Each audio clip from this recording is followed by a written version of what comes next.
அப்போஸ்தலனாகிய பவுல் கொரிந்தியருக்கு எழுதிய முதலாம் நிருபம் 15ஆம் அதிகாரம். அன்றியும் சகோதரரே, நான் உங்களுக்கு பிரசங்கித்த சுவிசேஷத்தை மறுபடியும் உங்களுக்கு தெரியப்படுத்துகிறேன். நீங்களும் அதை ஏற்றுக்கொண்டு அதிலே நிலைத்திருக்கிறீர்கள். நான் உங்களுக்கு பிரசங்கித்த பிரகாரமாய் நீங்கள் அதை கைக்கொண்டிருந்தால் அதனாலே நீங்கள் ரட்சிக்கப்படுவீர்கள். மற்றபடி உங்கள் விசுவாசம் விருதாவாயிருக்குமே. நான் அடைந்ததும் உங்களுக்கு பிரதானமாக ஒப்புவித்ததும் என்னவென்றால், கிறிஸ்துவானவர் தேவ வாக்கியங்களின்படி நமது பாவங்களுக்காக மரித்து அடக்கம் பண்ணப்பட்டு, தேவ வாக்கியங்களின்படி 3ஆம் நாளில் உயிர்த்தெழுந்து, கேபாவுக்கும் பின்பு 12 தரிசனமானார். அதன் பின்பு அவர் 500 பேருக்கு அதிகமான சகோதரருக்கும் ஒரே வேளையில் தரிசனமானார். அவர்களில் அநேகர் இந்நாள் வரைக்கும் இருக்கிறார்கள். சிலர் மாத்திரம் நித்திரை அடைந்தார்கள். பின்பு யாக்கோபுக்கும் அதன் பின்பு அப்போஸ்தலர் எல்லாருக்கும் தரிசனமானார். எல்லாருக்கும் பின்பு அகால பிறவி போன்ற எனக்கும் தரிசனமானார். நான் அப்போஸ்தலர் எல்லாரிலும் சிறியவனாயிருக்கிறேன். தேவனுடைய சபையை துன்பப்படுத்தினதனாலே நான் அப்போஸ்தலன் என்று பேர் பெறுவதற்கும் பாத்திரன் அல்ல. ஆகிலும் நான் இருக்கிறது தேவ கிருபையினாலே இருக்கிறேன். அவர் எனக்கு அருளிய கிருபை விருதாவாயிருக்கவில்லை. அவர்கள் எல்லாரிலும் நான் அதிகமாய் பிரயாசப்பட்டேன். ஆகிலும் நான் அல்ல, என்னுடனே இருக்கிற தேவ கிருபையே அப்படி செய்தது. ஆகையால் நானாகிலும் அவர்களாகிலும் இப்படியே பிரசங்கித்து வருகிறோம். நீங்களும் இப்படியே விசுவாசித்திருக்கிறீர்கள். கிறிஸ்து மரித்தோரிலிருந்து எழுந்தார் என்று பிரசங்கிக்கப்பட்டிருக்க, மரித்தோரின் உயிர்த்தெழுதல் இல்லை என்று உங்களில் சிலர் எப்படி சொல்லலாம்? மரித்தோரின் உயிர்த்தெழுதல் இல்லாவிட்டால் கிறிஸ்துவும் எழுந்திருக்கவில்லையே. கிறிஸ்து எழுந்திருக்கவில்லை என்றால் எங்கள் பிரசங்கமும் விருதா, உங்கள் விசுவாசமும் விருதா. மரித்தோர் உயிர்த்தெழாவிட்டால் தேவன் எழுப்பாத கிறிஸ்துவை அவர் எழுப்பினார் என்று நாங்கள் தேவனை குறித்து சாட்சி சொன்னதினாலே தேவனுக்காக பொய் சாட்சி சொல்லுகிறவர்களாகவும் காணப்படுவோமே. மரித்தோர் உயிர்த்தெழாவிட்டால் கிறிஸ்துவும் எழுந்திருக்கவில்லை. கிறிஸ்து எழுந்திராவிட்டால் உங்கள் விசுவாசம் வீணாயிருக்கும். நீங்கள் இன்னும் உங்கள் பாவங்களில் இருப்பீர்கள். கிறிஸ்துவுக்குள் நித்திரை அடைந்தவர்களும் கெட்டிருப்பார்களே. இம்மைக்காக மாத்திரம் நாம் கிறிஸ்துவின் மேல் நம்பிக்கை உள்ளவர்களாயிருந்தால் எல்லா மனுஷரை பார்க்கிலும் பரிதபிக்கப்படத்தக்கவர்களாயிருப்போம். கிறிஸ்துவோ மரித்தோரிலிருந்தெழுந்து நித்திரை அடைந்தவர்களில் முதற் பலனானார். மனுஷனால் மரணம் உண்டானபடியால் மனுஷனால் மரித்தோரின் உயிர்த்தெழுதலும் உண்டாயிற்று. ஆதாமுக்குள் எல்லாரும் மரிக்கிறது போல கிறிஸ்துவுக்குள் எல்லாரும் உயிர்ப்பிக்கப்படுவார்கள். அவனவன் தன் தன் வரிசையிலே உயிர்ப்பிக்கப்படுவான். முதற் பலனானவர் கிறிஸ்து. பின்பு அவர் வருகையில் அவருடையவர்கள் உயிர்ப்பிக்கப்படுவார்கள். அதன் பின்பு முடிவு உண்டாகும். அப்பொழுது அவர் சகல துரைத்தனத்தையும் சகல அதிகாரத்தையும் வல்லமையையும் பரிகரித்து தேவனும் பிதாவுமாயிருக்கிறவருக்கு ராஜ்யத்தை ஒப்புக் கொடுப்பார். எல்லா சத்துருக்களையும் தமது பாதத்திற்கு கீழாக்கி போடும் வரைக்கும் அவர் ஆளுகை செய்ய வேண்டியது. பரிகரிக்கப்படும் கடைசி சத்துரு மரணம்.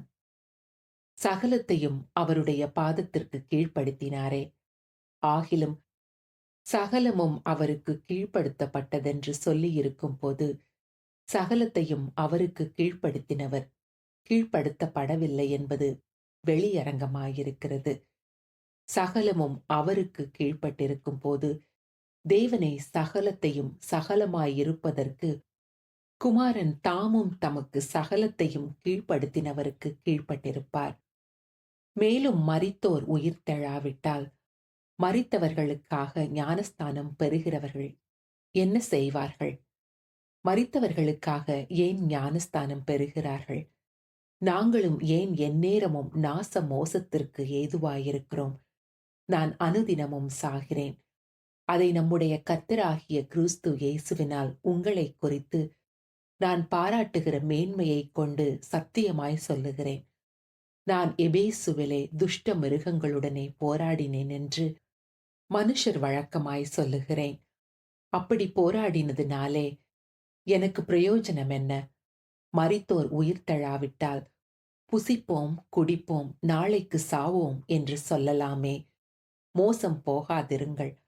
ஆகாத சம்பாஷணைகள் நல்லொழுக்கங்களை கெடுக்கும்.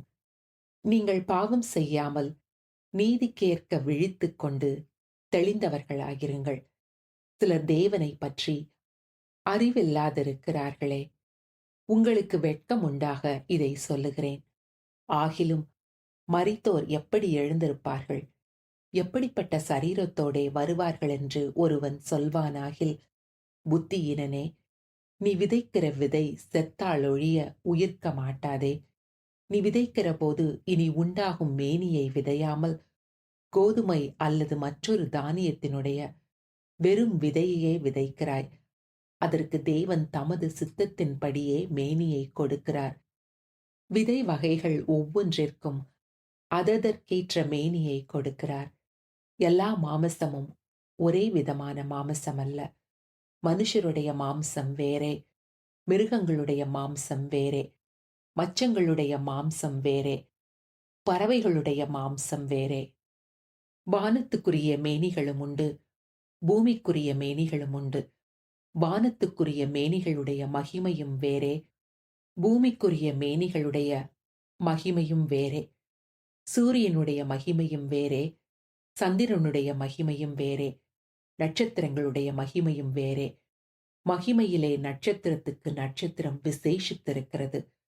மரித்தோரின் உயிர்த்தெழுதலும் அப்படியே இருக்கும். அழிவுள்ளதாய் விதைக்கப்படும், அழிவில்லாததாய் எழுந்திருக்கும். கனவீனமுள்ளதாய் விதைக்கப்படும், மகிமையுள்ளதாய் எழுந்திருக்கும். பலவீனமுள்ளதாய் விதைக்கப்படும், பலமுள்ளதாய் எழுந்திருக்கும். ஜென்ம சரீரம் விதைக்கப்படும், ஆவிக்குரிய சரீரம் எழுந்திருக்கும். ஜென்ம சரீரமும் உண்டு, ஆவிக்குரிய சரீரமும் உண்டு. அந்தபடியே முந்தின மனுஷனாகிய ஆதாம் ஜீவ ஆத்மாவானான் என்று எழுதியிருக்கிறது. பிந்தின ஆதாம் உயிர்ப்பிக்கிற ஆவியானார். ஆகிலும் ஆவிக்குரிய சரீரம் முந்தினதல்ல, ஜென்ம சரீரமே முந்தினது. ஆவிக்குரிய சரீரம் பிந்தினது. முந்தின மனுஷன் பூமியிலிருந்துண்டான மன்னானவன். இரண்டாம் மனுஷன் வானத்திலிருந்து வந்த கர்த்தர். மன்னானவன் எப்படிப்பட்டவனோ மன்னானவர்களும் அப்படிப்பட்டவர்களே. வானத்துக்குரியவர் எப்படிப்பட்டவரோ வானத்துக்குரியவர்களும் அப்படிப்பட்டவர்களே. மேலும் மன்னானவனுடைய சாயலை நாம் அணிந்திருக்கிறது போல வானவருடைய சாயலையும் அணிந்து கொள்ளுவோம். சகோதரரே, நான் சொல்லுகிறதென்னவெனில், மாமிசமும் இரத்தமும் தேவனுடைய ராஜ்யத்தை சுதந்தரிக்க மாட்டாது. அழிவுள்ளது அழியாமையை சுதந்தரிப்பதுமில்லை. இதோ ஒரு ரகசியத்தை உங்களுக்கு அறிவிக்கிறேன். நாம் எல்லாரும் நித்திரை அடைவதில்லை. ஆகிலும் கடைசி எக்காலம் தொனிக்கும் போது ஒரு நிமிஷத்திலே, ஒரு இமை பொழுதிலே நாம் எல்லாரும் மறுரூபமாக்கப்படுவோம். எக்காலம் தொனிக்கும். அப்பொழுது மரித்தோர் அழிவில்லாதவர்களாய் எழுந்திருப்பார்கள். நாமும் மறுரூபமாக்கப்படுவோம்.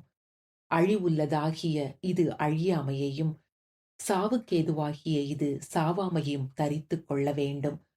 அழிவுள்ளதாகிய இது அழியாமையும் சாவுக்கேதுவாகிய இது சாவாமையும் தரித்துக் கொள்ளும் போது மரணம் ஜெயமாக விழுங்கப்பட்டது என்று எழுதியிருக்கிற வார்த்தை நிறைவேறும். மரணமே உன் கூர் எங்கே? பாதாளமே உன் ஜெயம் எங்கே? மரணத்தின் கூர் பாவம், பாவத்தின் பலன் நியாயப்பிரமாணம்.